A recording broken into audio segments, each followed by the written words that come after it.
मेरे प्रिय छात्रों, आपका हमारे इस YouTube चैनल जय सिंह विद्याकुल में एक बार फिर से बहुत बहुत स्वागत है। आज हम लोग कक्षा 12 की भौतिक विज्ञान का अध्याय नंबर 3 पढ़ेंगे।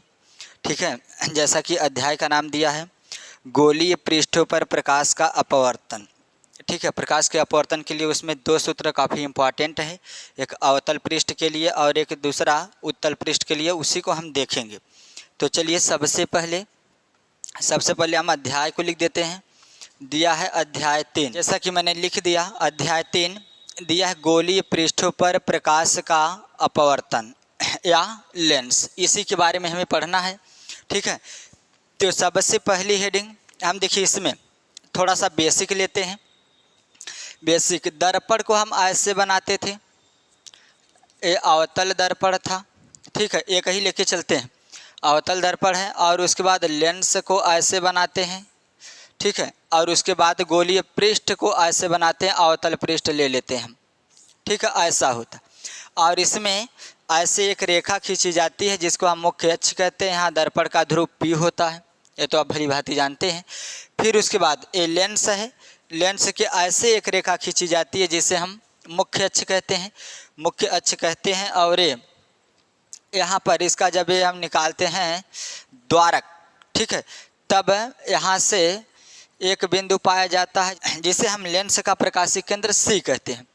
फिर उसके बाद इसमें इस अवतल गोलीय पृष्ठ का यहाँ पर ध्रुव पाया जाता है, ये मुख्य अक्ष। तो हम इसको इसलिए बनाए हैं, इसलिए बता रहे हैं कि इसमें हमें पढ़ना है लेंसों के लिए या दर्पणों के लिए या गोलीय पृष्ठों के लिए। इसमें कुछ निर्देशांक ज्यामिति के सूत्र होते हैं, कुछ कंडीशन होती है। उसी कंडीशन को जानेंगे तब उसके बाद हम अपना डेरिवेशन आगे करेंगे। ठीक है, इसमें चाहे दर्पण हो, चाहे लेंस हो, चाहे गोलीय पृष्ठ हो, तीनों के लिए बात है कि तीनों में हमेशा प्रकाश किरण, इधर देखिए ऐसे खड़े हैं ऐसे, तो ये हमारा क्या है, कौन सा हाथ है, बायां हाथ है, लेफ्ट, और ये वाला दाहिना हाथ है। इसमें देखेंगे तो इधर बाएं तरफ है और इधर दाहिने तरफ, और इसमें देखेंगे तो इधर बाएं तरफ और इधर दाहिने तरफ। तो दर्पण हो या लेंस हो या गोलीय पृष्ठ हो, इस पर समस्त प्रकाश किरणें दर्पण के बाएं तरफ से ही आपतित होती हैं, ऐसे डाली जाती हैं। प्रकाश किरण की बात है। ठीक है, और उसके बाद पहला नियम तो ये हो जाएगा कि समस्त प्रकाश किरणें दो को हमें लेके चलना। देखिए, दर्पण के बारे में तो पढ़ चुके हैं और जानते हैं। ठीक है, हमें लेंस के बारे में बताना है और गोलीय पृष्ठ के बारे में बताना है।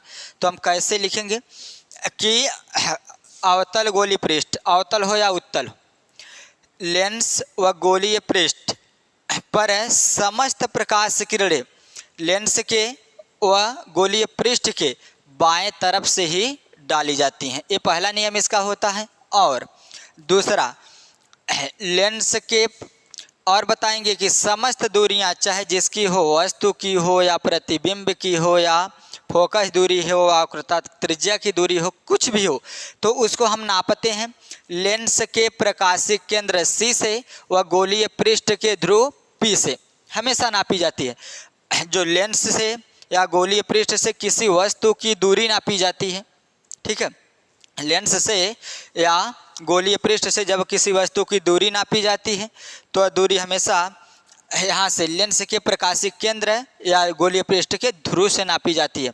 इसके मुख्य अक्ष के अनुदिश या मुख्य अक्ष के समांतर दूरी को नापा जाता है। ठीक है, तो लेंस के या दर्पण के, लेंस के या गोलीय पृष्ठ के बाएं तरफ, ठीक है, बाएं तरफ नापी गई सभी दूरियां कैसी होती हैं, ऋणात्मक होती हैं। और लेंस के या गोलीय पृष्ठ के दाहिने तरफ नापी गई समस्त दूरियां धनात्मक चिन्ह के साथ ले जाती हैं। और लेंस में वस्तु की लंबाई हो, देखो वहाँ दूरी था और यहाँ लंबाई, ठीक है, लेंस में वस्तु की या प्रतिबिंब की लंबाई जब मुख्य अक्ष के ऊपर होती है, ठीक है, मुख्य अक्ष के ऊपर होती है तो उसको हम किस में लेते हैं, धनात्मक में। और इसमें सेम कंडीशन, इस गोलीय पृष्ठ में मुख्य अक्ष के ऊपर नापी गई चाहे वस्तु की लंबाई हो या प्रतिबिंब की लंबाई हो, मुख्य अक्ष के ऊपर नापी गई वस्तु की लंबाई या प्रतिबिंब की लंबाई को कैसे लिया जाता है, धनात्मक, तथा मुख्य अक्ष के नीचे की ओर कैसे लिया जाता है, ऋणात्मक। ठीक है। और आपतित किरण की दिशा में एक और बताएंगे कि आपतित किरण, देखिए आपतित किरण ऐसे जा रही, आने वाली किरण को हम कहते हैं आपतित किरण। ऐसे जा रही आपतित किरण की दिशा में नापी गई समस्त दूरियां, आपतित किरण की दिशा में नापी गई समस्त दूरियां धनात्मक होती हैं। और आपतित किरण के विपरीत दिशा में, इस दिशा में हम चले आएंगे, ठीक है, इस दिशा में चले आएंगे तो आपतित किरण के विपरीत दिशा में नापी गई समस्त दूरियां ऋणात्मक होती। ठीक है, चलिए हम लिखते हैं जैसा कि मैंने लिख दिया। देखिए पहला है कि समस्त प्रकाश किरणें लेंस व गोलीय पृष्ठ के बाएं ओर से डाली जाती हैं। ठीक है, और दूसरा क्या है कि समस्त दूरियां लेंस के प्रकाशिक केंद्र व गोलीय पृष्ठ के ध्रुव से नापी जाती हैं, ये हो गया। और तीसरा क्या था कि वस्तु व प्रतिबिंब की लंबाई मुख्य अक्ष के ऊपर धनात्मक तथा मुख्य अक्ष के नीचे ऋणात्मक चिन्ह के साथ ली जाती हैं। ठीक है, और चौथा है कि आपतित किरण की दिशा में नापी गई दूरियां धनात्मक तथा विपरीत दिशा में नापी गई दूरियां ऋणात्मक चिन्ह के साथ ली जाती हैं। जैसा कि यही 4 नियम है इसका। ठीक है, यही 4 नियम है, इसी चारों नियम के हिसाब से हमें क्या करना है, चलना है। ठीक, यही चारों नियम लागू करेंगे हम। तो आज के लिए बस इतना ही, धन्यवाद।